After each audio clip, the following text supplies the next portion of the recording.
சாணக்கியாவின் உரை வீச்சு. இந்து மதம் தான் தமிழர் மதமா? பாண்டே முன்னிலையில் அர்ஜுன் சம்பத் முழங்குகிறார். டிசம்பர் 16 சனிக்கிழமை இரவு 7 மணி ஸ்ரீ ராகவேந்திரா சபா மந்த்ரா மஹால், ஸ்ரீரங்கம், திருச்சி. அனுமதி இலவசம்.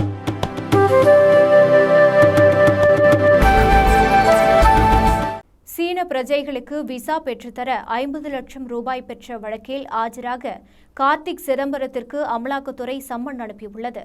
கடந்த 2010 முதல் 2014 ஆண்டுக்கு இடைப்பட்ட காலகட்டத்தில் பஞ்சாப் மாநிலத்தில் நடைபெற்ற மின் திட்டத்திற்காக 263 சீன பணியாளர்கள் விசாவை எளிதாக்குவதற்காக காங்கிரஸ் எம்பி கார்த்திக் சிதம்பரம் 50 லட்சம் ரூபாய் லஞ்சம் பெற்றதாக சிபிஐ வழக்கு பதிவு செய்தது. சிபிஐயை தொடர்ந்து அமலாக்கத்துறையும் வழக்கு பதிவு செய்து விசாரணை நடத்தி வருகிறது. இந்த வழக்கு தொடர்பாக அமலாக்கத்துறை தலைமை அலுவலகத்தில் ஆஜராகுமாறு கார்த்திக் சிதம்பரத்திற்கு அமலாக்கத்துறை சம்மன் அனுப்பியுள்ளது.